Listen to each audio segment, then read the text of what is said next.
Olá!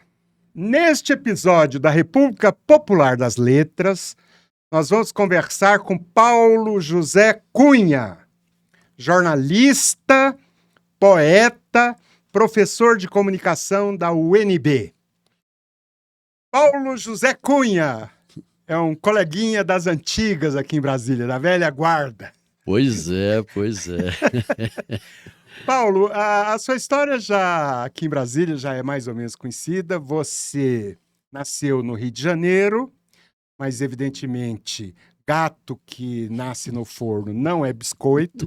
Na verdade, você é piauiense e você chegou aqui em Brasília nos anos 70, início dos anos 70, para fazer o curso de comunicação na UNB. Exatamente. Vamos começar então daí. Quem eram os seus professores na época? Rapaz, uma turma maravilhosa, né? Vladimir Carvalho, Olha só, Luiz Gonzaga Mota, o o Baga. Baga, entre outros. Eram todos professores dos quais eu tenho uma saudade enorme. Francisco Araújo, Francisco Araújo. doido de pedra, maravilhoso, um gaúcho sensacional que foi o primeiro homem no mundo a criar um curso em nível universitário de histórias em quadrinhos. Olha que coisa interessante. E eu sou formado em histórias em quadrinhos. O Humberto Eco é especialista, né? Humberto Eco, em histórias em quadrinhos. Que é um veículo fantástico, claro, que é muito mal estudado pela academia. E o Francisco Araújo teve a audácia de fazer esse curso e eu adorei. Terminei fazendo. O meu projeto final, o meu TCC, que naquela época não existia TCC, a gente fazia Um um relatório final. relatório, uma coisa, mas eu decidi fazer um produto final que foi uma fotonovela, Ah, que que ótimo. na época já estava em declínio, né? Ela já começava a declinar. 70? Eu acho que não. Eu Em era 70 leitor já estava do... em declínio, já não se fazia mais. Sétimo Céu, aquelas revistas publicavam fotonovela.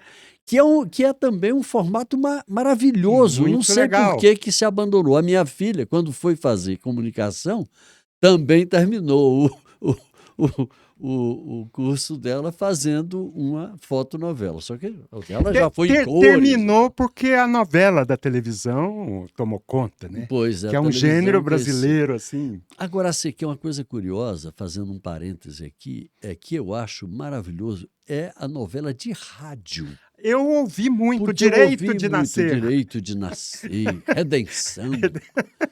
Novelas fantásticas. Eu me lembro que na casa da minha avó se formava uma roda em torno do rádio. O rádio era o que... Era E na o novela mito, do né? rádio, Do rádio, né? o profissional absolutamente necessário era o contra-regra, É. que fazia os barulhos, batendo coco para imitar os cavalos. E tal. Mas era sensacional. E aí, o Sebrae, uma época, me convidou para fazer para eles um programa de rádio sobre empreendedorismo.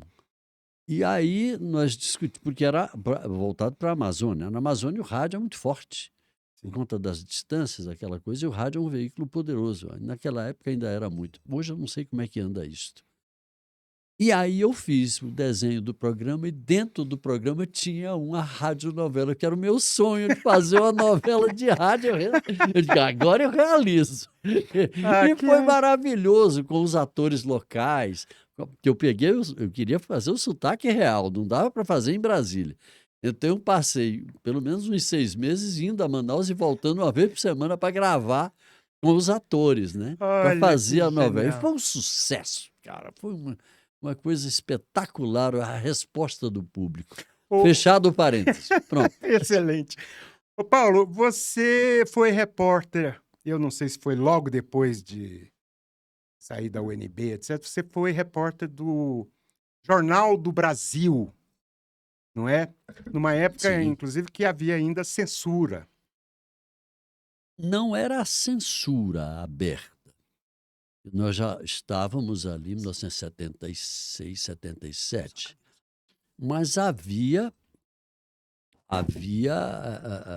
uma autocensura muito forte, porque a qualquer Isso momento, era 70 aí? 77, Sei. 78, por Pô, aí. só um parênteses para lembrar, porque, de fato, você tem razão. A censura da grande imprensa caiu nesse período e 3 jornais alternativos continuaram sob censura.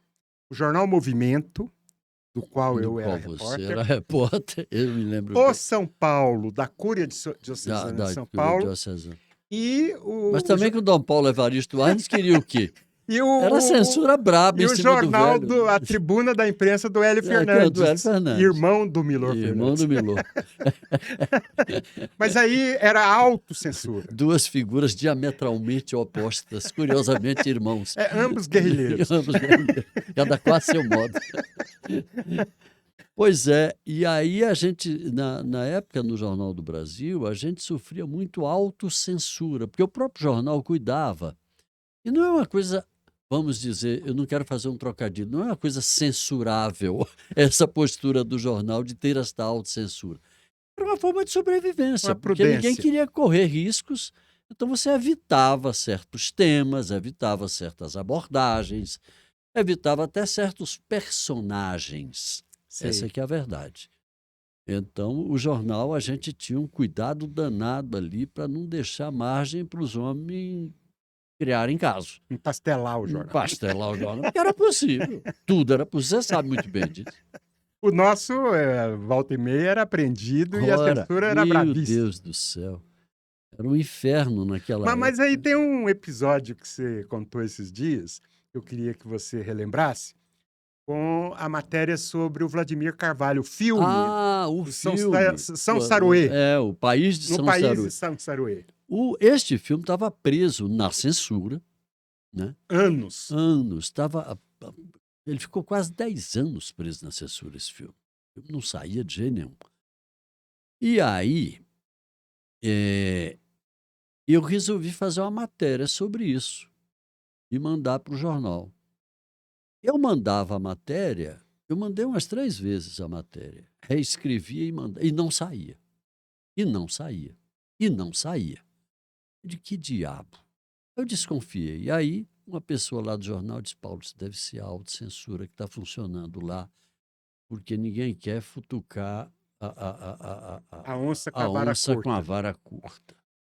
Muito provável que esteja acontecendo isso. Uma autocensura, segurar um cadinho aí. Ninguém me dava nenhuma explicação, mas estava lá na geladeira a matéria, né? Aí, quando foi um dia, eu estava num plantão, e você sabe muito bem que em plantão, em redação, os chefes todos vão curtir seu fim de semana na beira de suas piscinas e nós, os batalhadores, os que carregam a máquina de escrever nas costas, naquela época era a máquina de escrever, hoje é o computador.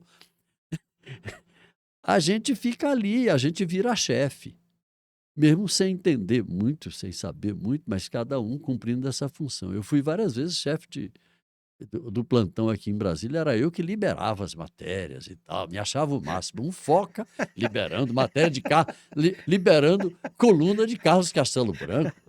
Tal. Meti até a caneta lá uma vez, botei lá uns pontos e vírgula, umas vírgulas, uns pontos, e ele ficou uma arara comigo. Mas depois reconheceu que eu tinha razão. Pô, bem, aí eu peguei, aproveitei-me desta baixa, dessa circunstância, dessa baixa no volume de chefes dentro da redação do Rio de Janeiro e mandei a matéria de novo e a matéria saiu. Olha e a matéria saiu. Quando eles viram, já tinha saído. Aí alguém lá no Rio de Janeiro deve ter tido a orelha puxada, porque liberou aquele texto no negócio da censura e tal. Mas não aconteceu nada, o jornal não sofreu nenhum tipo de... Na época o Jornal do Brasil tinha o Caderno B, né? Era o Caderno B, que era uma maravilha, né? Mas... E aí a matéria saiu, e eu me orgulho muito, muito, muito de ter dado uma pequena contribuição, que foi essa, para a liberação do filme, que ainda demorou um bom tempo.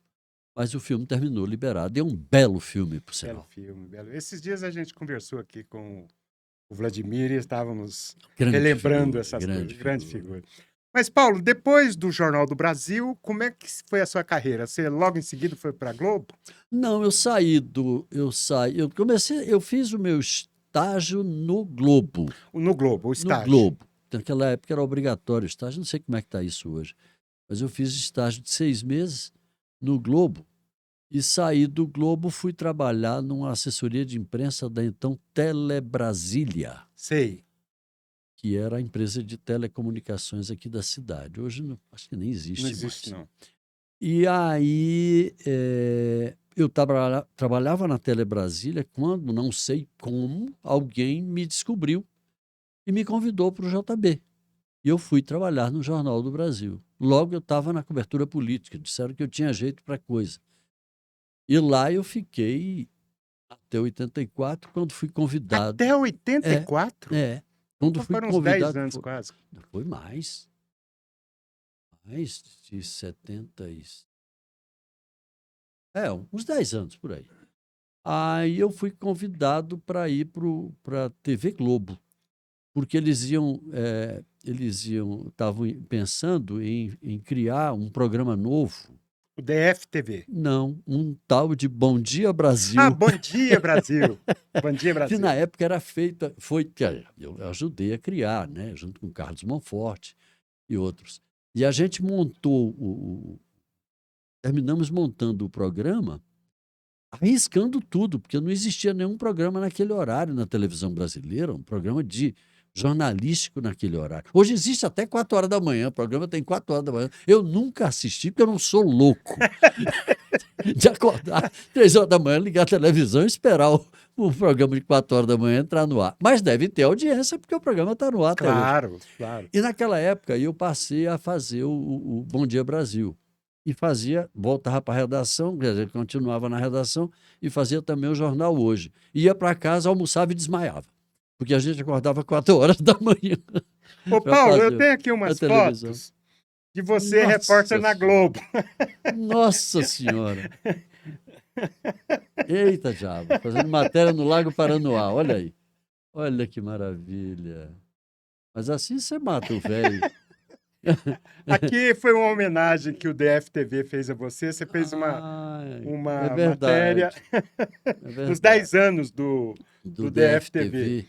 E eu queria dizer para você eu fiz muito DFTV, adorava fazer o DFTV. Uma que, coisa... aliás, o jornalismo local, eu continuo achando que é o grande jornalismo. Uma coisa que eu queria te falar é que eu sempre vi muita televisão, né, com um olhar muito crítico, mas sempre vi.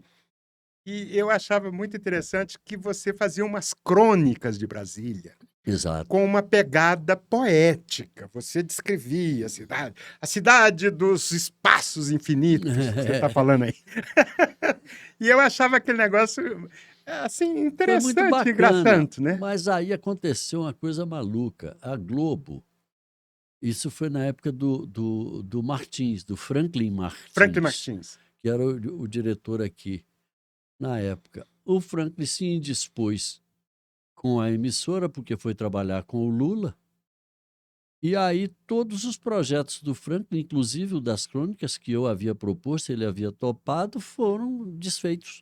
Olha só. E ninguém se lembrou pelo seguinte, se é o Paulo José, o problema é o Paulo José, que é amigo do Franklin, amigo não, a gente era próximo e tal. Então, por que não mantém o projeto com outra pessoa? Com o ACQ, por exemplo, um bom cronista. Tem vários bons cronistas pela cidade. Por que não? Não, eles decidiram acabar o projeto. Eu fiquei muito triste, porque ACQ, até hoje eu entendo que a crônica feita naquele formato, com essa pegada poética a que você se referiu, ela tem uma função muito de ajudar no entrosamento da cidade consigo mesma, as pessoas amarem mais o lugar onde vivem. Eu tive vários depoimentos de pessoas que disseram, Paulo, eu me tornei muito mais brasiliense depois, entender a cidade, depois de ouvir, de assistir suas crônicas. Porque você me trouxe uma Brasília que, na correria do dia a dia, já não tem tempo de ver. É isso mesmo. E a crônica cumpre essa função. Eu lamento muito que esse projeto tenha sido Você falou uma coisa suspenso. muito interessante. Esses dias eu estava lendo um texto da Simone de Beauvoir, quando ela visitou Brasília com Sartre. Mulher de Sartre. E o Jorge Amado. E o Jorge Amado. aqui no início. E ela falou: isso aqui é uma loucura, isso aqui é uma doidice. E nunca vai ter alma Brasília. E aí teve um período meu, eu sou aqui de perto, vi a cidade crescer, etc., sou de Anápolis, mas meu trabalho de jornalista era muito ligado às questões nacionais, então eu tinha muito mais ligação com São Paulo do que com Brasília, porque a Brasília que eu conhecia era a esplanada dos ministérios. Eu só fui cair a ficha, só caiu a ficha para mim de que Brasília tinha alma quando eu fui trabalhar no governo Cristóvão. Eu trabalhei com o Baga, Luiz Gonzaga Mota, que foi um Luiz dos meus Gonzaga professores, a que me referi agora há pouco. E aí eu comecei a viajar por Brasília. Nossa, aí você começa E a descobrir aí a eu cidade. comecei a descobrir tudo, né? Por exemplo, eu Pois é, descobri por que exemplo, Ceilândia a população de Ceilândia, até hoje, é composta principalmente de piauienses, de piauienses, exatamente. não é? Nordestinos no geral e piauienses no Piauiense particular. é a segunda Você sabe a maior. origem da palavra Ceilândia? Sei, claro, que é a campanha de erradicação de Mas invasões. você sabe quem criou esse nome? Não. A turma de publicidade lá da comunicação da UNB. Ah, é? Os alunos, foi Olha criada que pelos coisa. alunos. É bom deixar isso muito claro, porque o pessoal de Ceilândia provavelmente Não sabe. não sabe disto. E de Brasília também não sabe disso. Mas fomos nós, quer dizer, os alunos Os de alunos lá. publicidade que criaram o nome da nossa querida Ceilândia. Mas foi Que a cidade pedido da Maria maravilhosa. de Lourdes Abadia? Não sei o processo, como é que foi. Não me Porque, lembro. só para relembrar, nem todo mundo conhece essa história, Brasília foi construída por gente que veio do Brasil todo, os chamados candangos, Mas principalmente nordestinos, né? Basicamente nordestinos, que construíram goianos e mineiros, goianos basicamente. e Ao- que E os cariocas, porque os órgãos públicos os servidores foram transferidos. públicos. Mas aí os trabalhadores fundaram a Cidade Livre, que é o núcleo bandeirante hoje. E em E volta... que virou o nome de um jornal que nós fizemos de resistência à ditadura. E ali, em volta do núcleo bandeirante, havia alguns morros, inclusive o Morro do Urupu, Querosene, etc. E aí o pessoal falou assim, pô, isso não está no projeto aqui, não. Tem que mandar esse povo para longe. E aí eles resolveram fazer uma cidade na régua e no compasso, assim, de um dia para outro e tal. E jogou, na época dos milicos, né? Comandaram, então, a expulsão desse pessoal, dessas favelas, e levaram para Ceilândia, onde não tinha nada, só tinha Aí as virou um marcações. acampamento Um lá. acampamento terrível de latão e E o pessoal compensado durante sofria pra anos. burro. Era... Dizem que nas chuvas era um horror. Não, no início, eles botavam no caminhão as pessoas. Dizem que ao chegar lá, a família perdia o cachorro, perdia o irmão, o primo. Onde é que tá Mundinho? Aí, um mês depois, iam descobrir o sujeito. Meu Deus. Então, foi uma violência terrível. Mas, enfim, o fato geral é que é interessante que você está contando aí. A gente está dizendo da alma de Brasília, né? Afinal de contas, a cidade adquiriu essa alma e é uma colcha de retalhos, um melt pot, porque tem gente do Brasil todo aqui com várias culturas, muita música, né? A gente eu adoro Brasília porque Brasília é um misto quente. Vale o trocadilho. E esse mix criou em Brasília uma coisa que nos livrou da raça única aqui. Aqui nós temos as raças do Brasil inteiro. Então, isso já é uma grande vantagem para nós, né? A gente aqui tem a convivência de todas as contribuições. Não dá, eu digo sempre e repito isso nas aulas para os alunos, até em outras entrevistas, não dá para ser preconceituoso em Brasília. Não dá em Brasília para você estigmatizar nordestinos.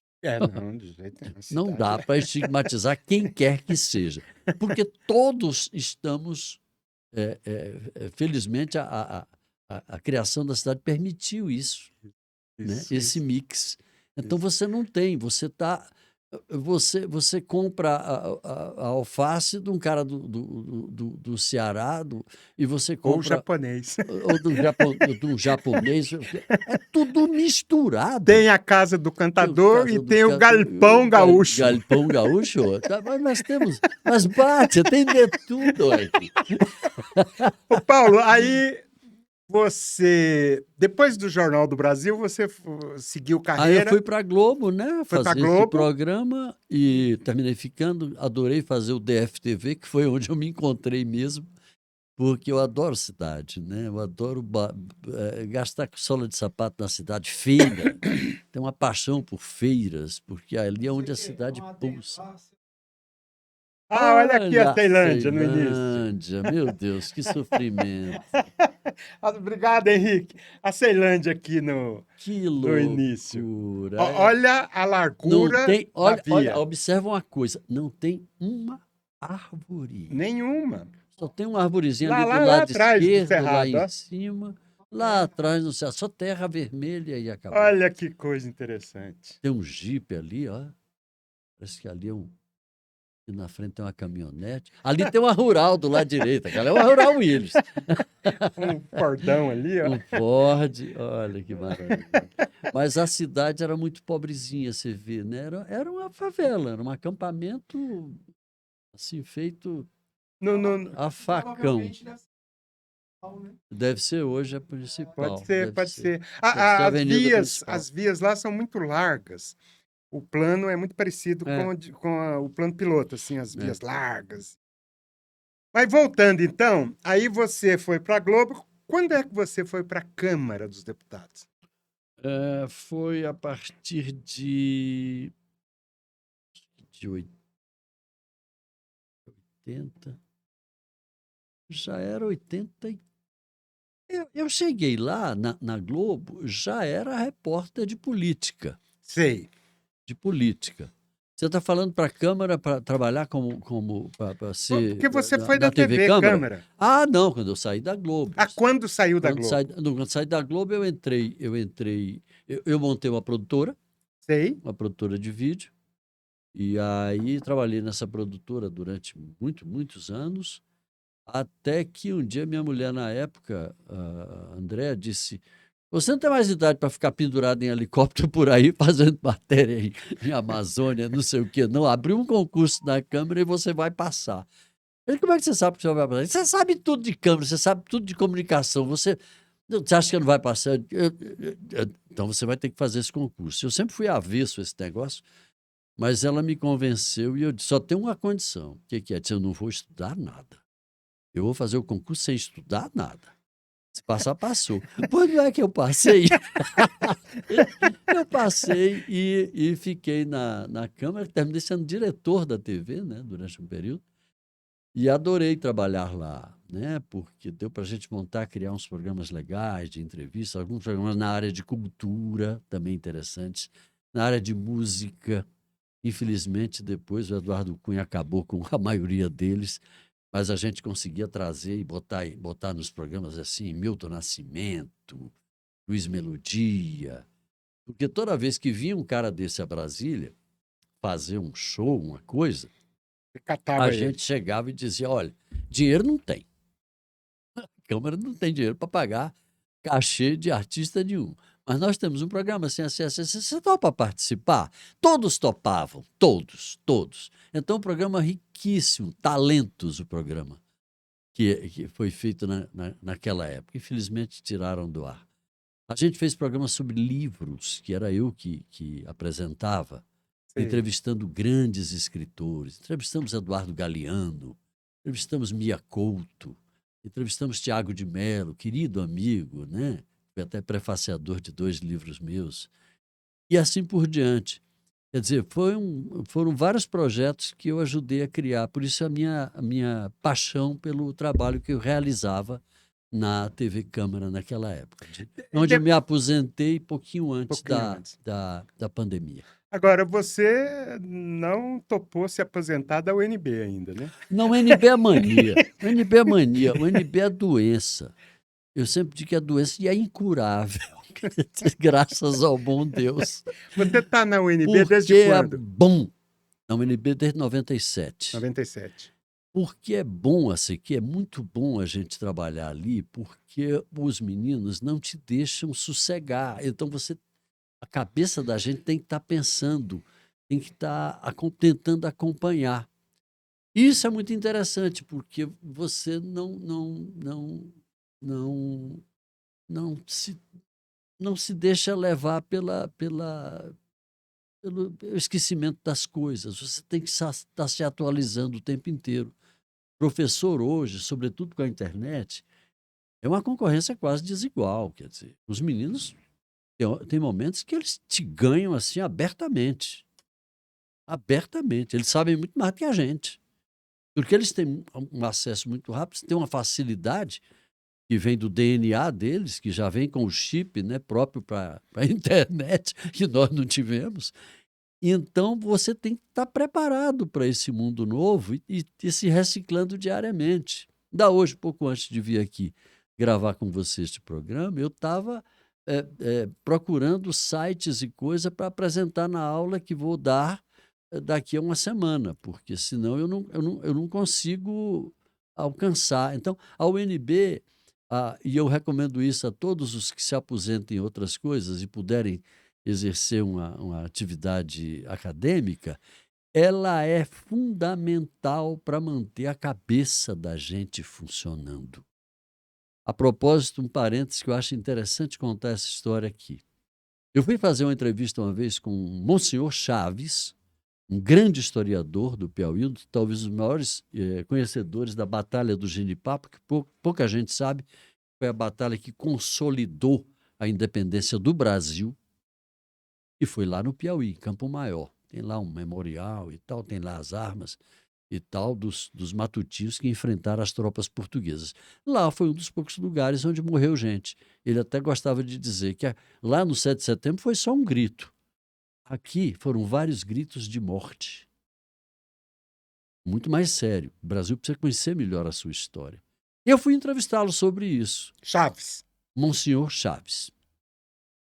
Eu estava esperando por ele lá no gabinete. Ele morava num sobradinho, em cima tinha um quartinho dele, embaixo a biblioteca e tal, a mesinha de trabalho dele, coisa. E eu fui montar minha câmera e toda, não sei o quê, para fazer a entrevista com ele. Quando eu olhei em cima da mesa, estava cheio de coisas escritas em russo e uns livros em russo. O senhor Chaves sabe russo. Quando ele desceu, me cumprimentou e tal, eu digo, "Monsenhor, antes da nossa entrevista, queria saber, o senhor sabe russo?" Eu disse, "Não." "De que é essas coisas em russo aqui, esses livros?" "Estou aprendendo." "De qual é a sua idade, monsenhor?" "97." "Mas o senhor então quer ler Nabokov, no original, Tolstói, os grandes autores russos?" Eu disse, "Não." "Não? Não." "É para manter isto aqui ativo. Ativo. Vocês, seus bestalhões, ficam fazendo mil coisas em academia e esquecem disso aqui." Sabe Verdade. com quantos anos ele morreu, essa aqui? 104. Olha que coisa genial. Dizem os que acompanharam os últimos dias dele que é quase lúcido. Não totalmente, porque 104 é muito difícil, mas dizem, olha, quase lúcido, Paulo. Ele se manteve. Tinha uma vida regrada e tal, fazia sua caminhadazinha de 30 minutos, devagarinho, né? Fazia suas orações e tal. Tomava seu vinho. Saúde! Tomava seu vinhozinho. Olha que maravilha. Não é uma delícia? Delícia, delícia. Não, mas isso é importante mesmo, manter o cérebro fazendo exercícios. Ativo, exercitar o cérebro. Bom, e na Globo, fui para a UNB, né? Quer dizer, continuei a trabalhar na UNB, terminei indo para a TV Câmara, de onde me aposentei, e continuei na UNB, onde estou até hoje. Paulo, vamos fazer agora um salto sem trapézio para falar dessa dimensão do poeta. Todo mundo o conhece aqui em Brasília também como poeta, militante, firme. Enfim, Infelizmente tenho publicado pouco, porque Tá tão caro Caro, né? publicar, né? Tá É. tão caro, a gente sofre para burro. Outro dia estava me queixando disso para Nicolas Ber, para outros poetas da cidade. E, rapaz, está difícil a gente publicar. As editoras estão cobrando assim os olhos da Os olhos da cara para cara, né? fazer um livro. Mas o que Mas eu a queria, gente resiste como é possível. o que eu queria te perguntar, que para ver assim a gênese da sua musa, eu sei que você estudou no Colégio Diocesano lá na No Teresina, Piauí, jesuítas. jesuítas. E um dos castigos que vocês recebiam lá quando faziam alguma estripulia era decorar poemas, decorar algum. Não é? Exatamente. Você era obrigado a decorar o Era Gonçalves uma Dias. coisa genial, o tipo do castigo que devia voltar. Porra, mas imagina, você ser obrigado a decorar Gonçalves Dias, a decorar o Olavo O Olavo Bilac, a Bilac, decorar não é? Carlos Drummond. Olha que maravilha, Não é né? isso? Bom, teve esse aspecto. E isso Você era, diz que como eu até era hoje. muito arteiro, muito coisa, eu decorei muita coisa. Bom, essa é uma das fontes. A outra fonte é que você. Até hoje eu sei esses poemas Todos de cor, né?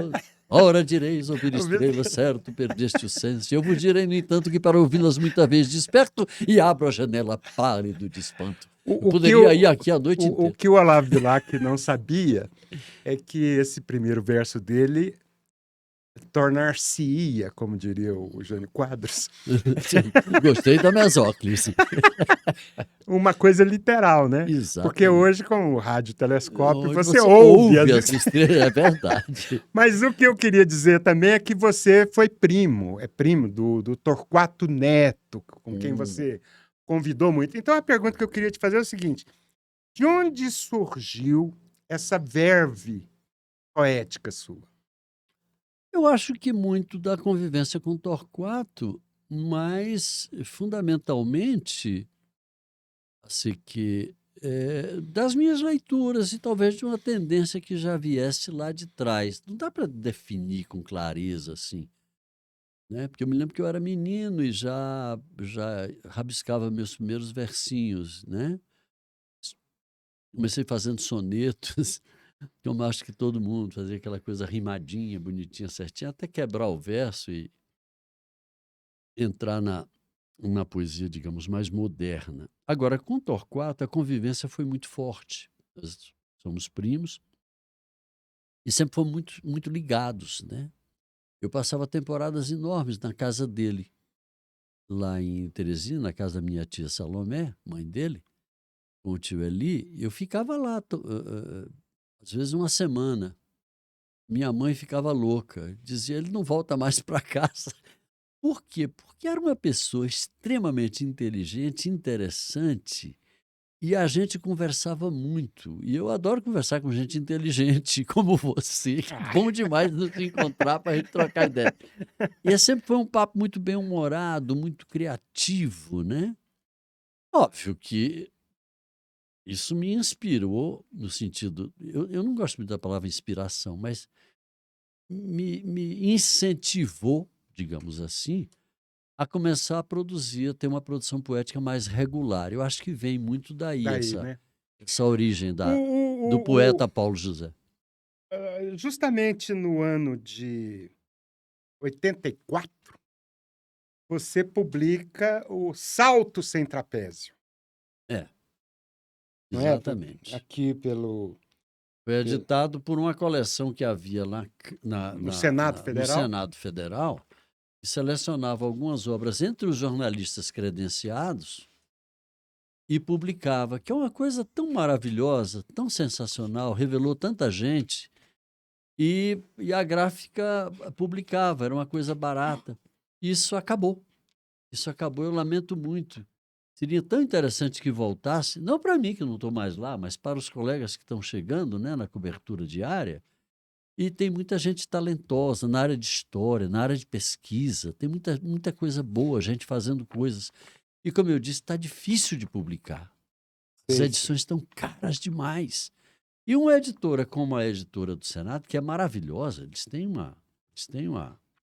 a gráfica do Senado é fantástica, né? Tem todas as condições, podia continuar a dar essa contribuição.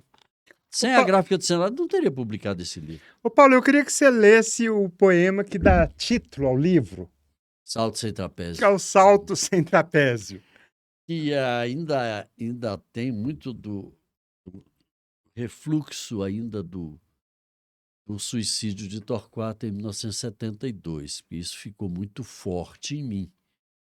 E aí, só depois de muito tempo, é que eu, relendo este livro, eu disse, gente, isso aqui era ainda baseado ou sob influência daquele momento maluco em que Torquato abriu o gás no Rio de Janeiro e foi-se embora aos 28 anos de idade. Deixa eu fazer aqui um parênteses. O Torquato fez uma música que foi gravada pelo Edu Lobo, o Edu musicou, que é Pra Dizer Adeus, que fez um sucesso enorme. A gravação da Bethânia é É maravilhosa. maravilhosa, maravilhosa. Mas uma coisa muito interessante é que as pessoas ouvem essa música e acham que é uma declaração de amor, um amor interrompido.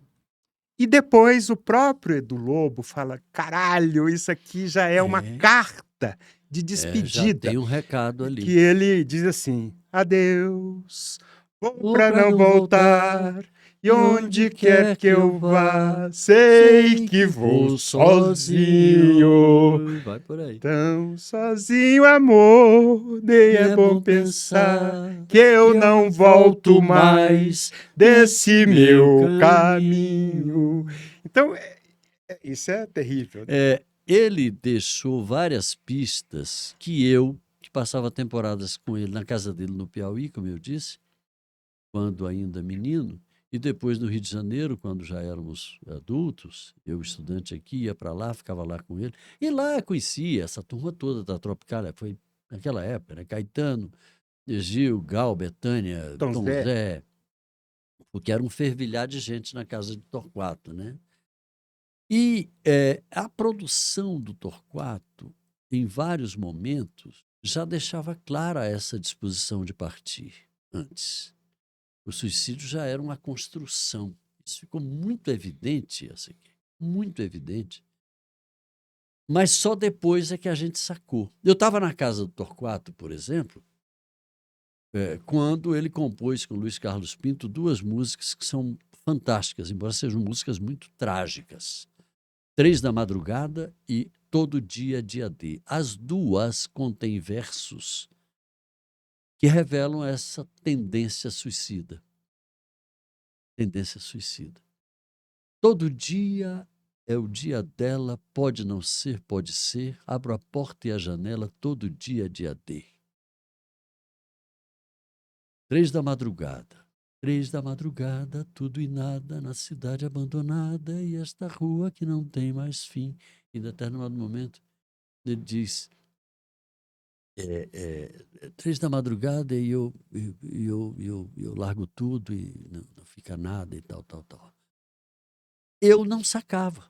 Na época, inclusive, eu cheguei até a dar pitacos nas letras, porque ele acabava de escrever e me mostrava. Paulo, lê aí, vê o que é que tu acha. Eu me lembro que em Todo Dia a Dia deu, eu dei um pitaco e ele aceitou. Muitas vezes não aceitava, não. Mas numa delas ele aceitou, que ele falava, meu coração na bacia, todo dia. Eu digo, esse verso, meu coração na bacia, não encaixa. Os versos são tão lindos, tão fortes. Torquato, esse aqui não casa aqui, não. Eu disse, mas eu achei legal, fica diferente. Eu digo, pode ficar diferente, mas eu não gostei, não. Achei que ele topou, tirou. Tirou. Eu soube depois que alguém gravou colocando esse verso, não sei. Mas, enfim, a gênese, digamos assim, da tendência suicida já estava ali presente há muito tempo, né? Tem uma música do Torquato que revela tudo. Desde que saí de casa, trouxe a viagem da volta gravada na minha mão, enterrada no umbigo, dentro e fora aqui comigo, minha própria condução. Que coisa O que terrível. você quer? Você tem um documentário inconcluso sobre o Torquato. Tenho. Eu já concluí todas as captações e, curiosamente, isso está sendo sendo gravado desde 94. Né? Já se vão aí mais de quase 30 anos. Né? E muita gente nesse percurso já morreu. Muita gente que eu entrevistei já morreu. Os tios dele que o acolheram no Rio de Janeiro, amigos queridos que partiram e tal, parceiros. Né? Eu tenho depoimento de todo mundo. E eu acho que vai ficar um documentário que eu quero mostrar mais o homem, não o artista, porque vários documentários já se dedicaram a isso, né? E se dedicaram muito bem. Todos os documentários sobre Torquato, eu reconheço, todos foram muito bons, felizmente. Ninguém derrapou. Todo mundo fez belos trabalhos. O meu é mais o Pessoa, homem, a pessoa, o o primo. homem, o primo Torquato. É uma coisa mais aconchegante, mais carinhosa, digamos assim. Porque todo mundo só tem o Torquato como o vampiro. Ele ficou famoso por ter feito o personagem do vampiro num filme do Ivan Cardoso chamado Nosferatu no Brasil. Agora, se completam 50 anos da partida de Torquato foi em 72, né? E foi em novembro do ano passado. E nós decidimos homenageá-lo com a publicação deste livro. Olha, Torquato Neto, Arte Inacabada. Torquato Neto, Arte Inacabada. A organização é minha, com Jorge Mendes e Viriato Campelo. Jorge é o curador da obra, primo dele também, primo nosso, que mora no Piauí, pegou e reservou um espaço dentro da agência de publicidade dele só para Torquato. Então, todo mundo que quer conhecer a obra de Torquato, o Jorge faz questão de abrir as portas, pode entrar e tal. Estão lá os originais todos, tudo bonitinho. O Jorge é muito cuidadoso com toda a obra do primo, né? E nós decidimos fazer este livro. Convidamos pessoas que estudaram a obra de Torquato, que conhecem profundamente, ou pessoas que conviveram com ele, como é meu caso, né? E cada um escreveu um texto, 2 textos, e saiu este livro que eu recomendo muito, embora, neste momento, o livro ainda não tenha sido lançado. Quando vai ser O lançado? livro, nós pretendemos fazer o lançamento aqui. Ele é ilustrado, né? É ilustrado, tem várias coisas. Isso foi tirado do site. Tem um Quem site. quiser conhecer, o site é muito bonito, muito bem feito. O site torquatoneto.com. Quando vocês pensam em lançar o livro? Nós estamos pensando em lançar tão logo seja possível. Eu acho que agora mesmo o livro ficou pronto. Essa edição foi patrocinada pela Universidade Federal do Piauí. Né? E eu estou pensando em fazer aqui em Brasília um lançamento. E, se possível, a gente quer fazer também fora de Brasília. O Jorge vem no lançamento? É provável que sim. Acabei de saber que ele, no mês que a gente estava pensando em fazer, que é o mês que vem, ele vai estar muito ocupado, não tem tempo. Mas não tem problema, a gente faz mais à frente com a presença dessas pessoas, vai ser bacana, a gente faz um evento aqui e tudo bem. Mas eu quero ler o Não, agora, que você pediu. Então vamos dar outro salto. Dá um looping. Em um looping e vamos falar de você agora. Ele vai ler, então, do Salto Sem Trapézio, que deu nome ao primeiro livro seu.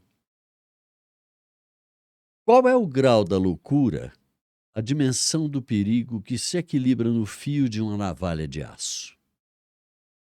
Qual é a força do braço numa carícia ao pescoço? A profundeza do rio e a fundura do poço. Quanta coragem é servida na decisão da partida? Quanta verdade se guarda num copo de formicida? A resistência da corda, o laço feito, a saída. Qual é a temperatura do brilho azul de uma arma engatilhada no ouvido? O cheiro do gás é doce? Qual o sentido, a ternura do andar mais alto ao vazio? Quanta certeza ilumina o instante à beira do salto? Que gosto sente a plateia quando se fecha a cortina? Ô, Paulo, deixa eu te fazer uma pergunta aqui. Eu tenho algumas perguntas para você nesse âmbito da fatura poética.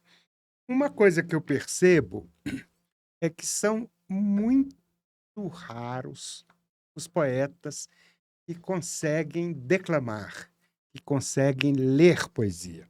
Eu sempre acho que Eu gosto da palavra dizer. dizer. Declamar me lembra aquelas coisas lá. Mas começou assim, né? Do Porque, beletrismo. de qualquer sorte, a poesia é um texto falado, né?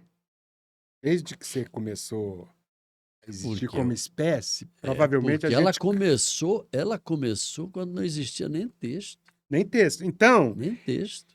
agora é muito. Passava de Já geração tava. em geração só as palavras. Né? E as rimas tinham a E- função da lembrança Exatamente. mnemônica, etc. E tinha música, já tinha Já música. tinha música. Mas é muito interessante que são raros os poetas que sabem ler os seus poemas. Tem algumas gravações históricas, por exemplo, do Pablo Neruda.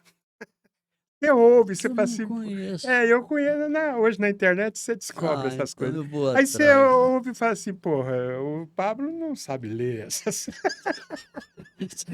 Sabe genialmente escrever, mas não sabe Não é? dizer. Então é muito interessante isso. É uma coisa curiosa isso. Outra coisa curiosa que eu queria te perguntar é o seguinte.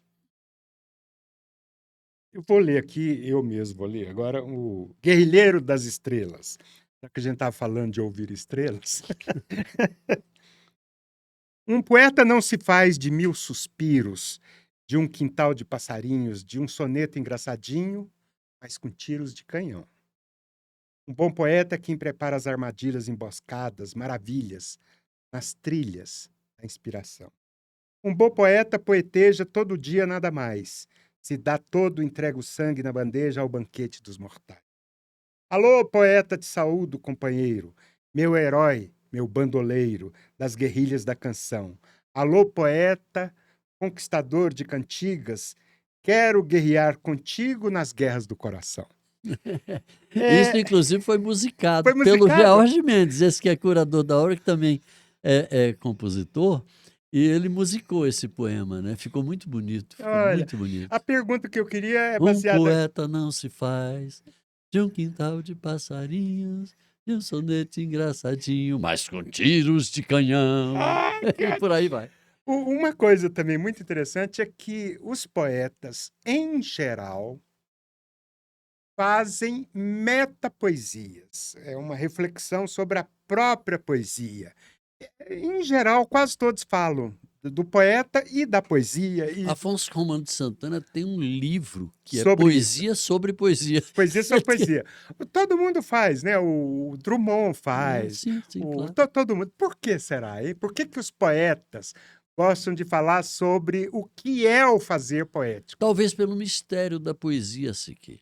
Até hoje não há uma definição satisfatória para o ato poético. Até hoje não se conseguiu dizer claramente o que é a essência da poesia. O que é que faz com que alguém seja poeta ou que alguém não seja poeta. O Robert O- Frost, grande sim. poeta americano, dizia que poesia é aquele negócio que do texto você não consegue traduzir. Não dá, tinha um negócio maluco. Então, a gente até hoje discute muito essa questão, e isso vai ser discutido, eu acho que até o fim dos tempos. O que é que faz, o que acontece na cabeça do poeta que faz com que ele tente traduzir um sentimento, uma emoção, um momento, uma sensação, sei lá, em palavras. E sempre são insuficientes, a gente sabe muito bem. Eu nunca me satisfiz com os textos que eu escrevi. Nunca. Nunca. Eu apenas coloquei um ponto final. Eu preciso terminar. Agora, dizer que eu estou satisfeito? Não. E Mas- vários poetas com quem eu conversei ao longo da vida, o Aham. próprio Tiago de Mello, Tiago, você se satisfez, por exemplo, quando escreveu o poema Suja? E ele falava aquele jeitinho dele suave, de Paulinho, a gente só termina o livro, mas não termina a poesia. A gente não termina, não Talvez acaba. também tem uma coisa muito interessante aí que eu estou pensando agora, que é o seguinte: o, o poeta fica insatisfeito porque ele sabe que aquela peça, aquela sua arte é incompleta. Mas ela só pode ser completada na leitura por outra pessoa, que lhe dá um sentido. Porque às vezes você é responsável pelo que escreve, mas não pelo que o sujeito entende. Então, na poesia, a poesia é incompleta e quem completa é o leitor, né, não? Claro, claro, claro, claro. É uma obra aberta, como diria Humberto Eco. Você tem que completar. Você tem que completar.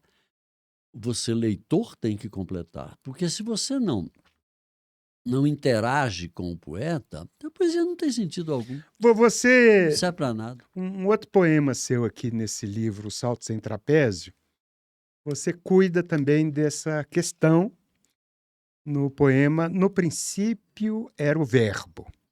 Você diz assim: uma palavra ao acaso, separá-la, escrevê-la, copiá-la, soletrá-la, dizê-la em todos os tons, recitá-la, cantá-la e repeti-la à exaustão, até despi-la inteiramente do menor vestígio de significado, restituída ao estado bruto de uma concha oca. E assim, desmemoriada, vazia, devolvê-la ao mar do tempo de onde veio, deixá-la vagar ao sabor das ondas, retornada, enfim, à sua origem, encalhada em qualquer praia, aí, cuidadosamente, alguém a recolherá, limpará com sopro a areia de suas bordas, e o marulho do tempo pulsará no túnel curvo de suas dobras. Da espiral de pedra onde se enfurna o seu mistério, será possível ouvir então o som primordial remoto das profundezas do mundo. É verdade. Mas é isso que eu estou te dizendo, é o inefável. Eu não consigo traduzir, não consigo definir poesia, eu não consegui ninguém, nenhum dos poetas, até os mais famosos que eu entrevistei ao longo da minha trajetória e com quem conversei, e depois os que eu até li a respeito disto, né, que também foram colocados diante dessa questão, que tenha conseguido definir. A poesia é indefinível. E outra coisa, assim, que precisa ser colocada na mesa quando a gente discute poesia é o seguinte: a essência poética nada tem a ver com a mecânica da construção de versos. Fazer rimas não é fazer poesia. Fazer rimas é fazer rimas. Apenas isto. Fazer os versos dentro de uma determinada métrica não é fazer poesia. É apenas obedecer a uma métrica. Né? As pessoas acham, o grande. Não. Há o domínio da técnica. Outra coisa é a essência poética. Né? É o poeta sendo o poeta. Que pode até abandonar a métrica, como eu abandono várias vezes em determinados momentos, como Carlos Drummond, como, sei lá, não quero me colocar no patamar deles, só estou dizendo que a poesia não está na forma, ela está no Ela, conteúdo mesmo. nesse sentido, ela é muito parecida com a música, né? Exatamente, Tem um ritmo, exatamente. né? Tem um ritmo, a gente precisa buscar. Existem Porque o certos. texto poético ele pode ser em prosa também. Pode ser em prosa, né? Agora, é bacana quando um poeta consegue juntar as duas coisas, né? Me lembro aqui agora de Quintana, né? Esses que estão por aí atravancando o meu caminho, eles passarão. Eu, Eu passarinho. passarinho. É uma delícia, né? Uma brincadeira com a palavra passarão, fazer o diminutivo de de passarão, de passarinho virar aumentativo. Ele pegou a língua, torceu, virou pelo avesso e te entregou. Uma delícia isto, Quem né? gostava disso devia ser o coronel Jarbas Passarinho. Jarbas passarinho. Sacanagem. Ele disse, eu me lembro do coronel, que aliás naquela época da ditadura, que eu vou dizer uma blasfêmia aqui, mas que bons tempos, quando a gente podia discutir com pessoas da ditadura que eram inteligentes. Ele era um homem inteligente. Era um homem inteligente. Eu entrevistei várias vezes e ele dizia assim, hoje, eu chegava para ele e dizia, hoje eu quero ter um papo ornitológico com o senhor. Ele ria. Eu também participava daquelas entrevistas que ele dava à tarde. Era, sempre à tarde. Todos íamos em coletiva para lá. E ele tinha uma pinimba comigo, porque sabia que eu era do Jornal Movimento. A quem, aliás, eu vendia uma assinatura do Jornal Movimento. E ele pagou com dinheiro. Ele pagou com dinheiro, porque em cheque ele falou, não vou. Aí um dia eu estava lá numa entrevista. É porque o cheque demonstrava claramente a assinatura e tudo mais. Aí um dia eu estava lá numa entrevista e uma pergunta lá eu acabei usando a palavra inexorável. Aí o passarinho, que era um autor da língua, ele falou assim, Antônio Carlos, a gente não fala essa palavra. Não é inexorável, é inexorável.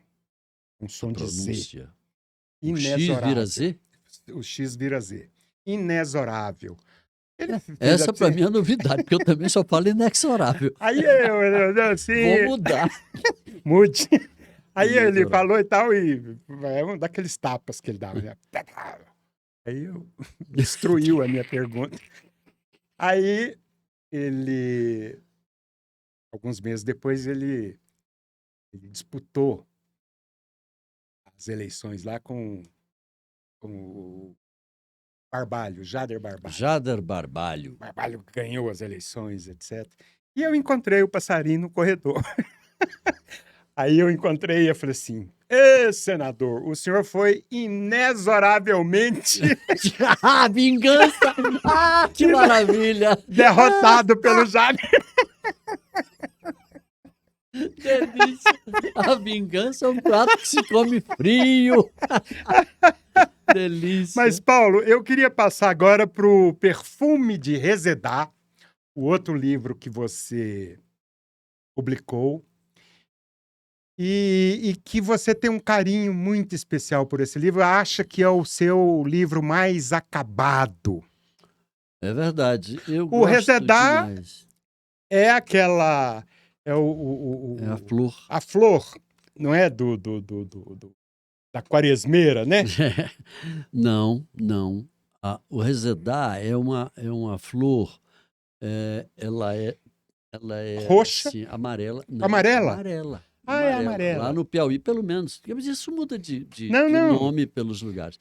Lá no Piauí é uma flor amarela de uma arbustiva muito baixinha. Sei.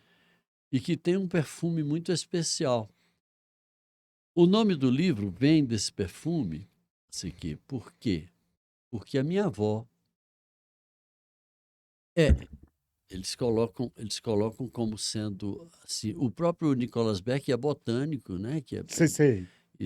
Trabalha com planta, vende flores e tal. Me falou uma vez, eu digo, não, lá no Piauí não é essa aqui.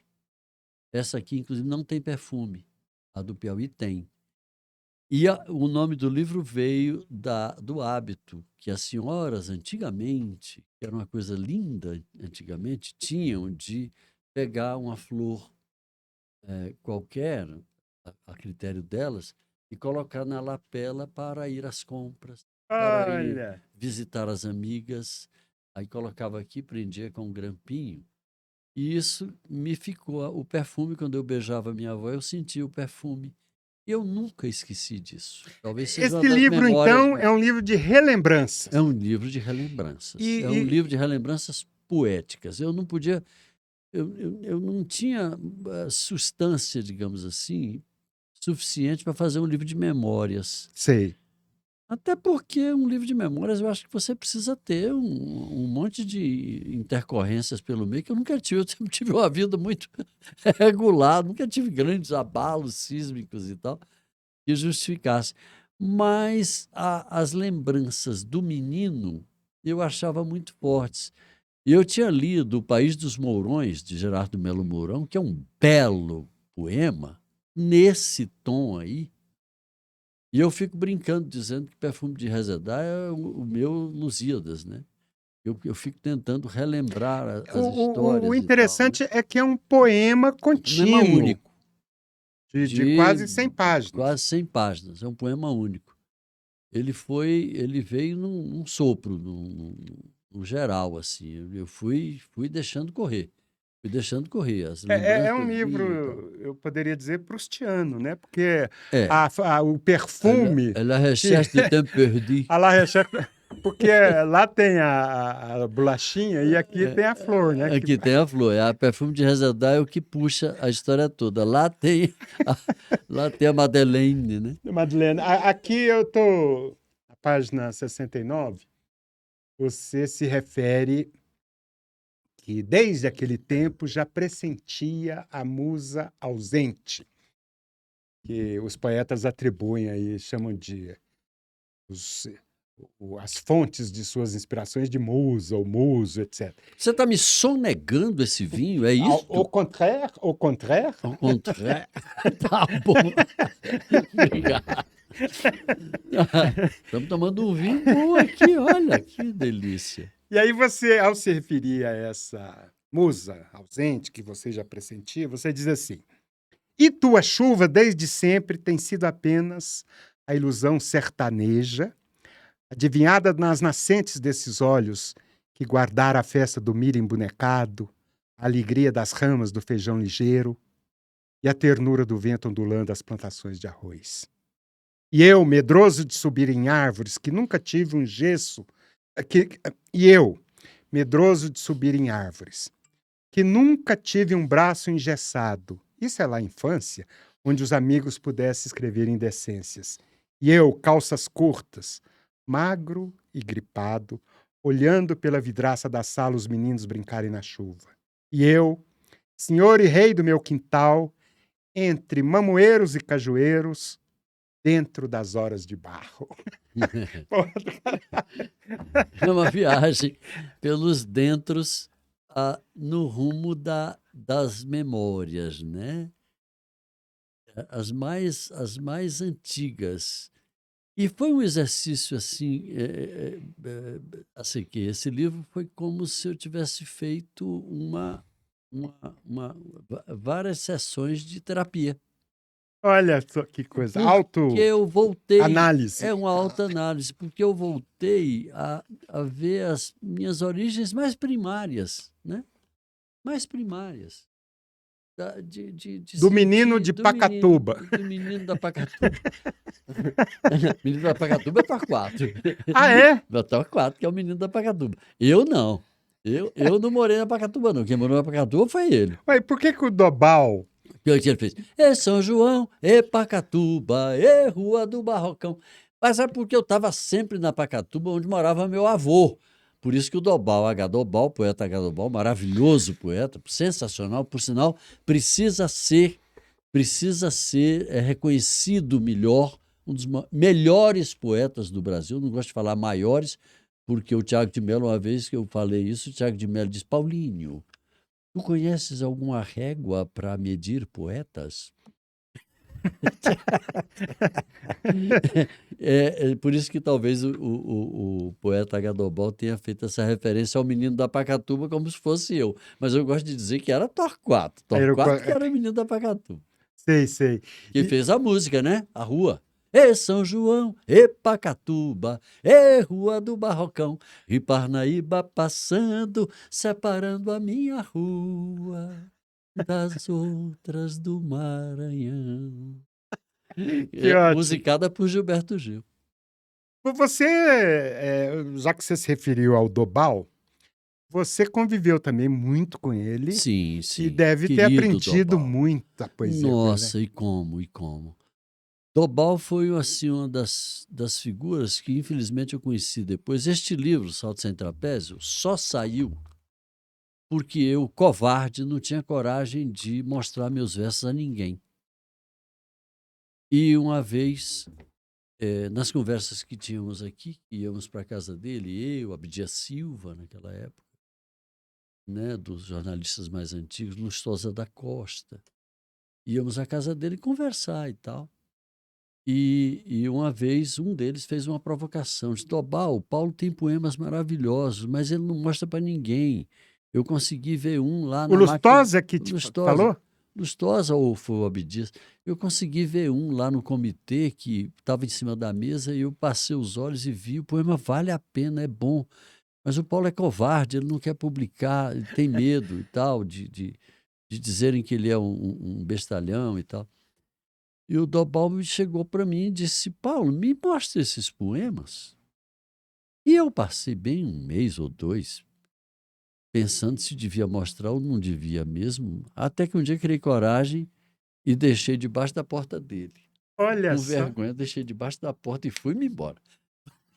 Sabia o endereço dele, consegui, enfiei ó, os poemas debaixo da porta com um bilhetinho para ele e fui-me embora, né? Até que um dia, foi rápido, 1 semana e tal. Toca o telefone lá em casa. Eu atendo. Eu queria falar com o poeta Paulo José Cunha. Eu tomei um susto. Uai, quem é? É H. Dobal, fascinado pelos seus versos. Olha só. Adorei, adorei, adorei. Você é um poeta e tanto, rapaz. Deixe de ser bobo. Publique logo isso, corra.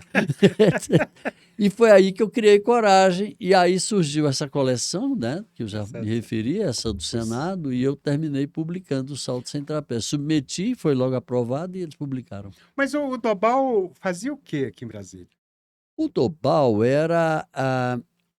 ele trabalhava na Receita, se não me engano. Ele era advogado, mas ele depois virou, acho que, auditor da Receita, se não me engano, o cargo dele era esse.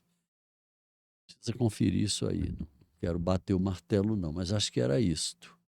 E ele, depois que se aposentou, se dedicou exclusivamente à poesia, ele morava numa casa muito gostosa aqui no Lago, onde a gente ia lá nos sábados pela manhã, sempre, sempre, Olha, sempre. Íamos visitá-lo, sempre tinha lá uns biscoitos, um café e a boa conversa. Eu morro de saudade, até me emociono o de Paulo, sabe lembrar de que Dobal, de uma delícia de pessoa. antes de vir para cá, eu estava me lembrando do comitê de imprensa da Câmara. Sim, Era- nosso querido comitê de imprensa que acabaram, né? acabaram. O Lira ocupou, né, o espaço. Ocupou o espaço. Aquele espaço era sagrado, meu Deus. Mas ali no Quantos pôres de sol vimos ali? Assim, ali era. a gente já ficava apreciando aquela delícia de pôr de sol. Era uma pausa naquele trabalho doido nas máquinas de escrever. Alguém gritava: vem ver, o sol está se pondo. A gente parava tudo para ir ver. Olha, hoje está vermelho, olha, hoje está. Eu tive umas lembranças ali, porque eu aprendi, evidentemente, muita coisa ali. E aí você estava falando do Abdias, e pode ser que eu esteja enganado, mas eu me lembro Outro que querido. provavelmente o Abdias é que trouxe para Brasília o Clóvis Seninha, que era também um poeta. E o Seninha era uma pessoa deliciosa. Ele me contou uma vez que ao chegar aqui em Brasília de ônibus, entrando ali pelo Eixo Sul, ele falou, e quando o ônibus ia entrando na cidade, os postes todos faziam a mesura para me comer. Exatamente. Da Mannesmann, os postes da Mannesmann. O Senna escreveu isso. O Senna escreveu que os postes, numa reverência, né, recebiam o visitante. E ali, por exemplo, tinha ali o Arraiz, que me apresentou o Saramago. O Arraes tinha lido, acho que foi o primeiro cara aqui em Brasília que leu o memorial do convento. do convento. E aí ele chegou lá e falou, e eu falei, nossa, aí eu fui ler e fiquei... cara é espetáculo. Tinha um outro cara lá que era o Beluco Marra. Antônio Beluco Marra foi quem me levou para cobertura política. Não brinca! No Jornal do Brasil. Foi ele que disse, Paulo, você leva jeito. Eu lá tenho jeito para lidar com político, pô. A única coisa que eu fiz na vida em política, quer dizer, foi fazer política porque eu me filiei ao Partido Comunista. Mas, fora daí, não, você vai ser um belo repórter político, você vai ser, eu vou botar você lá. Foi e o me Marra. botou. Foi o Beluco. O Beluco era muito amigo O meu. Beluco. E eu ficava discutindo com ele as paixões do bar. Mas o Beluco era uma delícia de pessoa. Figura genial. Uma delícia de pessoa. Com os colegas do JB. Olha só. Então, ali naquele comitê tinha muitos talentos literários. O Muita próprio gente... Lustosa, um belo escritor. Meu Deus do céu, não parava ali.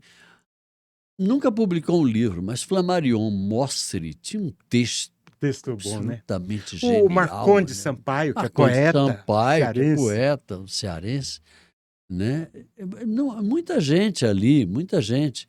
Todo mundo tinha uma veia, ou poética, ou para escrever memórias, ou para escrever, fazer pesquisas, né? Todo mundo tinha uma coisa, né? Meu Deus do céu, era conviver ali, eu não sei, você deve ser... A gente aprendia muito uns com os outros. Aprendia muito. Aprendia demais. Eu comecei inclusive as dicas. As dicas. Isso daí, por exemplo, olha, Saramago, lê Saramago. Saramago que eu terminei conhecendo na casa de Lustosa da Costa, quando Lustosa ofereceu um jantar a ele, e eu fui para a casa do Lustosa, temos uma foto, eu ao lado de Saramago. E aí passamos a noite inteira, porque foram várias mesas que foram, e o Lustosa, que era um covarde, dizia, Bozó, porque eu trabalhava na Globo na época, ele me chamava de Bozó por causa do personagem do Chicanismo na Globo, daquele programa. Bozó, vai lá para casa ficar com o Saramago, que eu não sei fazer sala para ele, não. E eu fui, sentei com o Saramago, ficamos de papo. O Saramago é uma figura ótima, gostosíssima. Aliás, tem uma história de Saramago que é uma delícia. Ele ficou hospedado no hotel JK. Acho que existe até hoje esse hotel, JK. E ele com aquele sotaque português bem forte, dizia... naquele hotel, a gente acorda com JK, a gente vai dormir com JK, a gente sai aos corredores e encontra JK, a gente vai à casa de banhos e dá de cara com JK. Eu nunca vi uma coisa... Porque tem quadros, tem fotos do Juscelino no hotel inteiro, né? Era do Paulo Otávio. Você sabe que ali na 406 Norte, a quadra, certa vez, fez uma homenagem ao JK. E aí eles erigiram ali um busto do JK. Sim. E ocorre que na frente dessa estátua nasceu um pé de jaca. E aí eu sempre repetia um haikaizinho que eu dizia assim, JK vê a jaca. Canalha! Você é um canalha! Mas voltando tá muito bom, adorei. Voltando ao Lustosa da Costa. Querido Lustosa. Eu vou meu saudoso amigo, saudoso demais. Vou conversar daqui a uns dias, o grande Edmilson Caminha. Nossa, também outra pessoa fantástica. Que é muito amigo do cearense, amigo do Lustosa. E aí ele citava o Lustosa nessa... Eu estava conversando com ele ali no Cebinho, ele diz assim, o Lustosa costumava dizer o seguinte, nós jornalistas somos claros porque não somos profundos. Que frase genial. O Lustosa, eu, quando estava ali na Câmara, etc., eu era moleque, né? Eu tinha 20 e poucos anos, cabelão grande, tinha um bigode. Todos éramos assim, cabeludos. Cavanhaque. Aquele bigode, a Salvador Dalí. E aí o Lustosa encontrava, ele ria assim, meu comunista preferido. Uma vez ele chegou para mim a propósito disso, disse, Bozó, ele tem umas histórias deliciosas, lustosas, mas ele chegava e dizia assim, Bozó, eu queria tanto ser comunista, não tem mais tempo. A gente quando fica velho não dá mais para ser comunista. Comunista é coisa de jovem. É uma delícia. Toda sexta-feira, você se lembra que a gente trabalhava até sexta-feira naquela época, Claro, não era? O claro. Congresso não era essa coisa de hoje, que quinta-feira todo mundo vai embora, não. Sexta-feira a gente trabalhava. Claro. E o Congresso funcionava, a gente tinha que estar lá até de noite, a gente saía para. Aí, sexta-feira, vamos tomar um chopp, vamos tomar um uísque. Aí reunia, às vezes ia o pessoal da oposição e do governo com a gente. E não tinha essa polarização, não tinha briga, todo mundo se confraternizava, era bom. E eu me lembro que o Lustosa, toda vez, Lustosa, vamos sair hoje, vamos tomar um vinho. Vamos tomar um vinho. E nós todos, vamos tomar um vinhozinho branco hoje para variar. Um branco. Mas, rapaz, à noite eles dizem que melhor é tomar um tinto. Um tinto. Vale a pena. Eu digo, mas, rapaz, de noite, assim, tomar tinto, a gente vai terminar tomando várias garrafas, vai fazer mal. Eu tomar um whiskinho, né? Um whiskyzinho, né? Um whiskyzinho. Um whiskinho. Eu digo, não, né, Lustosa? Alguns. Claro, alguns. Aí eu digo, mas, Lustosa, tu concorda com tudo? Bozó, eu não tenho caráter. Aprende de uma vez, eu não tenho caráter. Ô, Paulo, eu vou pegar esse gancho que você acabou de falar aí do Lustosa, eu não tenho mais tempo, e mencionar o livro que você não imprimiu ainda, não lançou, Sim. que é o Cálice de Kafka. Cálice de Kafka. Que é um livro inspirado pela minha Pela minha amiga mais fiel. Que é a morte. A morte. Você- Todos os poemas são sobre a morte. Coisa impressionante. Como é que surgiu esse projeto? Eu comecei a perceber que eu tinha várias reflexões poéticas sobre esse tema, né? Aí resolvi começar a reunir esses poemas e colocá-los em sequência. E no início eu tive muito receio. Eu digo, meu Deus do céu, quem vai comprar um livro desse? Leitores do Augusto dos Anjos. Augusto dos Anjos. Eu vou comprar um livro que só fala da indesejada das gentes, como dizia o Manuel Bandeira. Mas aí a coragem foi crescendo, e eu fui muito incentivado pelo Turiba, poeta Turiba, querido Turiba, da Bric-a-Brac.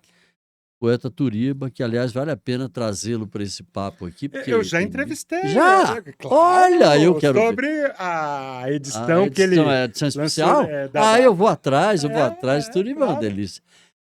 Por bem, aí o Turiba chegou para mim e disse, não, Paulo, vale a pena publicar, isso é uma delícia, uma maravilha, a gente precisa desmistificar esse tema. A morte faz parte da vida. Posso estar dizendo um absurdo, mas não é. Não, Diariamente nós convivemos com ela. E aí eu me lembrei da história do Vinícius, né? Um homem mal nasce e começa a morrer. Isso Que é um verso que eu adoro porque ele é definitivo. Isso é do Cícero. É de Cícero, mas o Vinícius ele. fez isso numa música. Né? Eu, pessoalmente, não concordo. Eu sou contra. Eu sou mais ligado à ideia do Woody Allen, contra a morte, e eu não acredito. Porque eu sou epicurista, né? Sim. E o epicurista não acredita na morte. Ele diz o seguinte, enquanto eu estou vivo, ela está longe. Quando ela chega, eu é que já não estou aqui mais.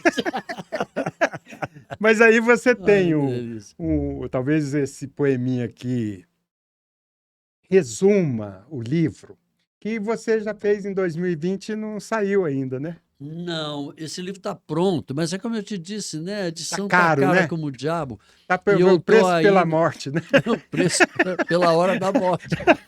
Pela hora da morte. Então eu estou ainda juntando. É um livro que vai ser pequenininho, é um livro fininho, né? Mas eu quero ver se publico ainda este ano este livro.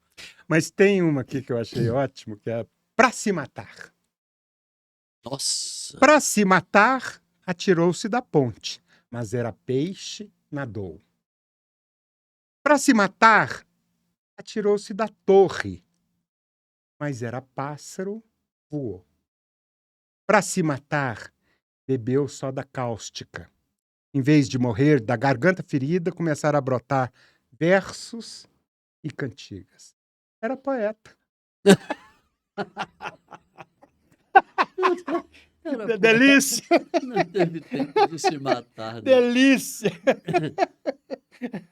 Eu me lembro que com Clóvis Sena, nos papos com Clóvis Sena, lá no comitê, me lembro que uma vez Clóvis Sena, a gente conversando e falando sobre a morte, e ele dizendo assim: Paulo, não tenho tempo para a morte, tem tanta coisa para fazer, não tem tempo para morrer, não, vamos inventar outra coisa. Não tenho tempo para negócio de morrer, não. Eu tenho muita coisa para fazer ainda. E como fez, né? Um O belo Clóvis, poeta, por sinal.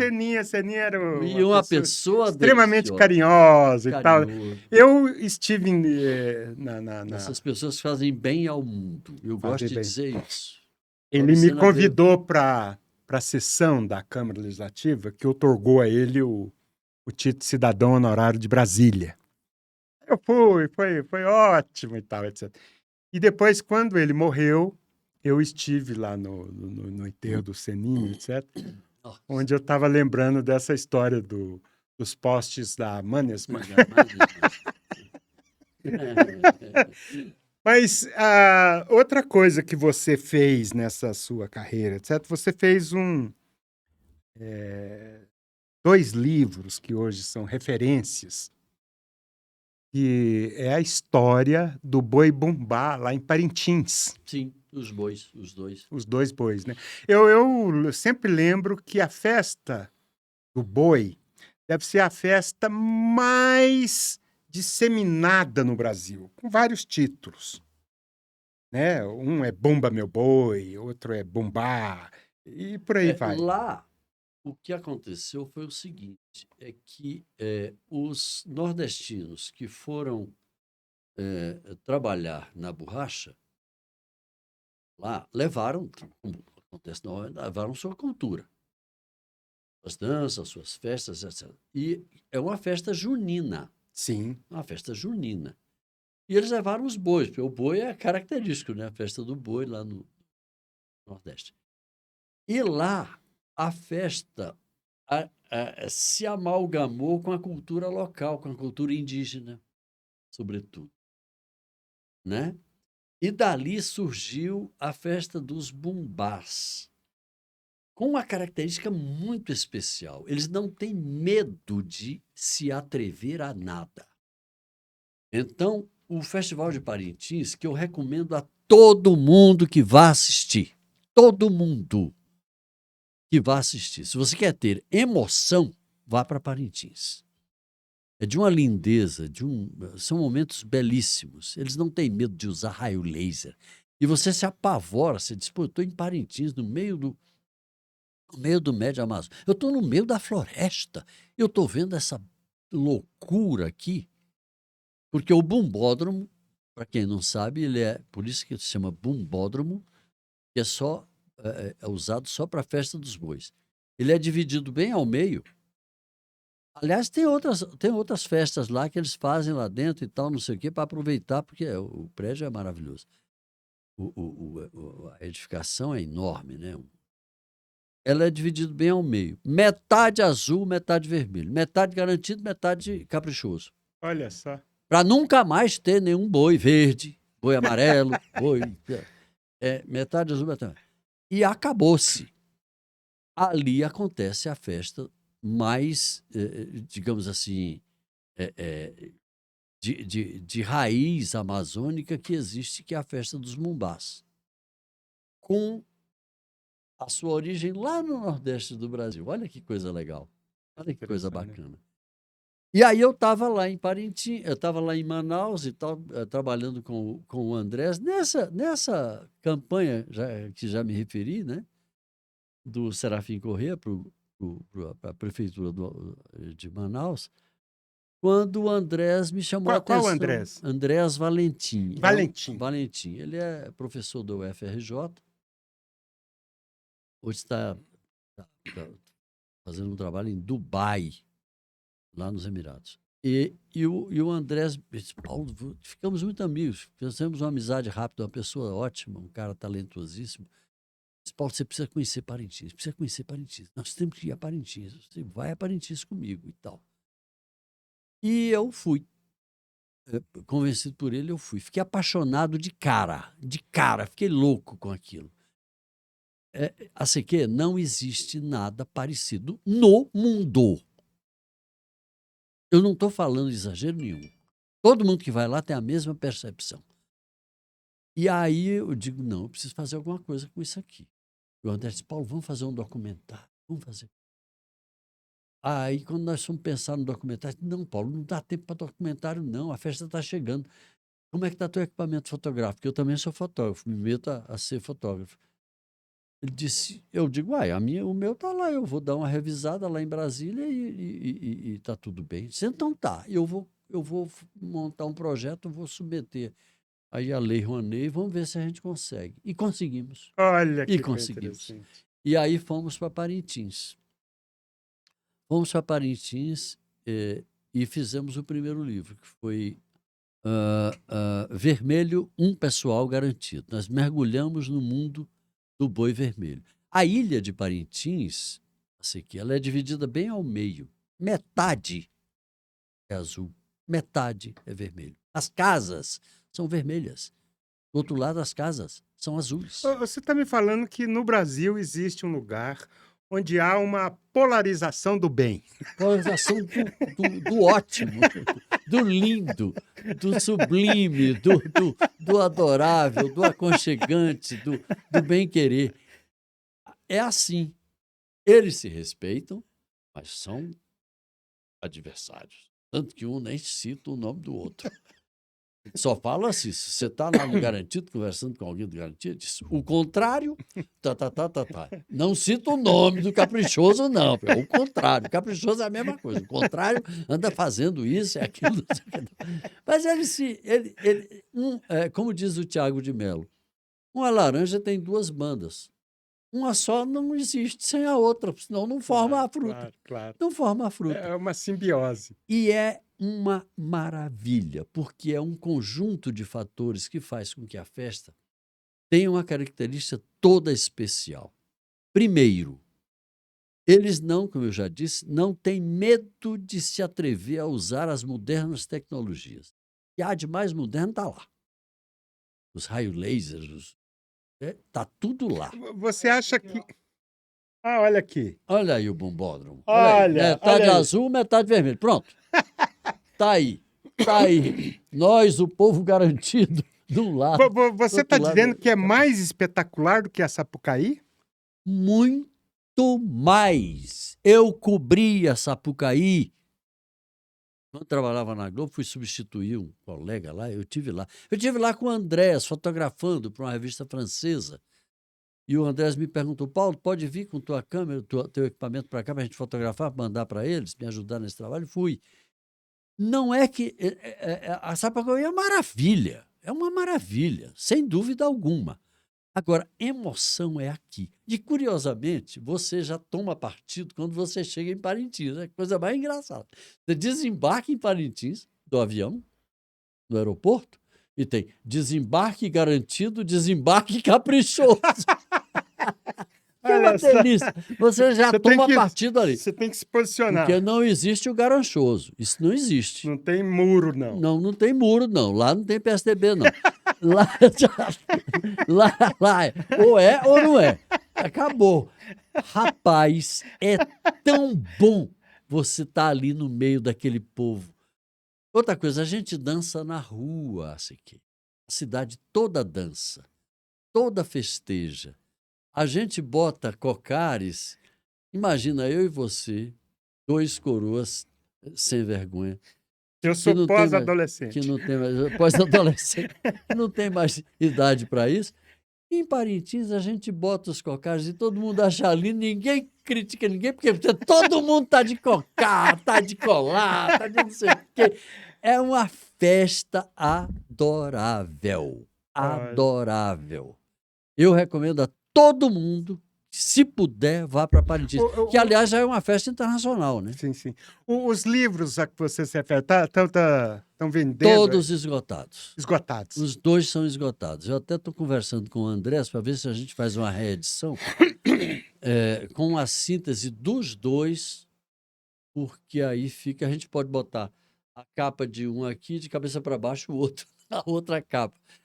Porque os livros cresceram demais. São livros grandes. Essa altura, assim, não sei se a câmera está me mostrando. Sim, sim. São livros enormes. E Com bilíngues. cada um, bilíngues, cada um com 400 fotos em cores da festa. E eu tive que mergulhar na história de Parintins mesmo, né? Sei, Eu sei. fiz, não foi um estudo apenas da festa, não foi. Eu resolvi fazer um making off, porque mostrar a festa, fotografar a festa é simples. Eu mergulhei nas origens e por isso que deu um trabalho dos diabos. Eu e Andrés, a gente foi ao fundo do poço, descobrir a origem da ilha, da cidade, de como é que surgiu aquilo tudo, como é que Parintins se formou, etc. E depois como é que surgiu essa divisão dos dois bois que está lá até hoje. E é uma delícia de se conhecer, né? Os livros têm uma característica muito especial. A gente tentou, na época o CD ainda era muito forte. Hoje ninguém mais usa CD. A gente queria colocar um CD em cada um com as toadas, que é outro aspecto fabuloso de Parintins. Pela internet você pode conhecer as toadas. São lindas as toadas. Toadas de boi, Sei, que é sei. uma coisa específica de Parintins. Mas na época não deu certo. A gente fez os livros sem as toadas mesmo e tal, Vamos e, aguardar então que e seja o livro relançado, tocou. né? Vamos torcer. Ô, Paulo, você tem uma história também que é muito interessante de uma violinista que foi morta pelo namorado em plena função. É uma história muito parecida com a do ator americano Alec Baldwin, Baldwin. que estava num filme, eu acho que Cowboy, etc. E a produção deixou uma Uma arma. bala, E a bala era a real. bala real no revólver, e ele acabou matando a diretora do filme, foi uma coisa horrível que Pessoa da foi produção, acho que era uma chefe, diretora de da produção. diretora, sei lá. E você cobriu essa história, que é uma história lá de Manaus. Essa é uma história muito curiosa. É o seguinte, eu estava lá em Manaus, inclusive, em Manaus, não, em Parintins, não, em Manaus, participando exatamente dessa mesma campanha, né? Ajudando o Andrés na campanha, quando era novembro, né? 2 de novembro, finados e tal, e eu soube pelo jornal que um dos túmulos mais visitados do cemitério era o de uma violinista chamada Ária Ramos, que tinha sido morta em 1915 durante uma festa de carnaval, quando ela executava. Naquela época não tinha essa doidice dos pais de carnaval de hoje, que não, né? Se apresentavam os instrumentistas, pianista, violinista, violonista e tal, por aí. Momentos assim, não era só pá, pá, pá, pá, pá, pá, parará, parará, pará, como hoje, não. E aí ela estava se apresentando ao violino, uma moça linda de 18 anos, chamada Ária Ramos, tocando uma música chamada Subindo ao Céu. Quando um pretendente, admirador, estava fantasiado de caçador, ele havia pedido emprestado ao pai o revólver dele para compor a fantasia. A mesma coisa. Não sabia que a arma tinha uma bala. Essa é uma das versões. Certo é que ele teria virado a arma e teria atirado nela e teria morto. Depois, já tem várias versões. Outra versão é de que ele teria deixado cair a arma caiu e disparou e matou a moça. Né? Enfim, eu comecei, nos intervalos do trabalho lá em Manaus, da campanha, que eu tinha uma câmera, que era a minha câmera mesmo, não era da campanha, eu comecei a entrevistar várias pessoas, e historiadores, e gente que vive ali, que conhece aquela realidade e tal. Fui ao cemitério, filmei o túmulo lá, né, as pessoas lá e coisas, e várias pessoas falando a respeito dessa história. Quando alguém me pergunta alguma coisa para um site de coisa sobre esse material que eu estava pesquisando, eu recebo em casa, pelo meu e-mail, uma notícia de que uma pessoa dizendo: eu tenho toda a documentação sobre a área Ramos, de Portugal. A família tinha se mudado para Portugal. E eu tive acesso a tudo. Ao diário do pai dela, letrinha dele, as últimas palavras dela, os jornais da época que publicaram tudo, eu tenho fotos dos jornais da época. Eu fiquei extremamente emocionado quando eu recebi isso, que eu não podia imaginar. E a própria moça que fez esse resgate, digamos assim, a partir do avô, do avô dela, que terminou vindo que ela trouxe para o Brasil os originais. Foi quando eu fotografei tudo. Eu não tenho nada de original. Eu fotografei e ela levou de volta. Mas é uma maravilha. Eu estou doido para montar esse documentário. Que coisa genial, que ótimo. É uma história linda, né? E o que você está fazendo agora? Compondo muito poema, muita música? O que você está... Olha, eu sou letrista já há muito tempo. Tenho mais de 100 composições e umas 80 gravadas já. E sou professor de telejornalismo na UNB, continuo na minha cadeira,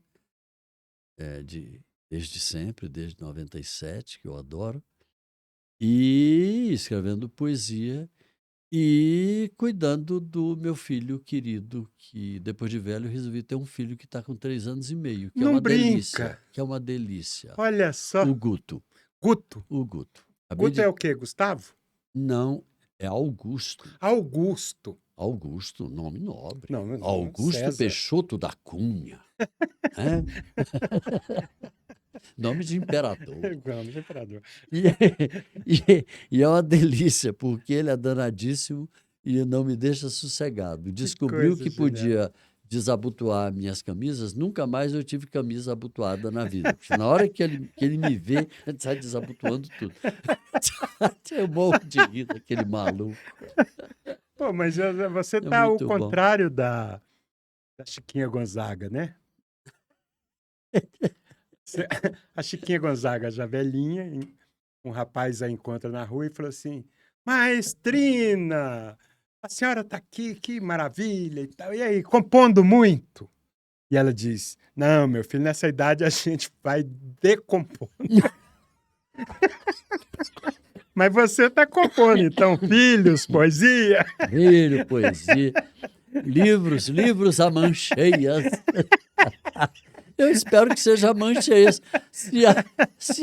Se a grana for suficiente, a gente vai produzindo. É isso. Estamos tocando a vida. Que ótimo. Paulo, saúde! Salute! Obrigado, Siqueira. Foi um papo delicioso. Gente, e assim a gente termina mais um episódio da República Popular das Letras. Eu peço que vocês deem o like de praxe e se inscrevam no canal. Até a próxima!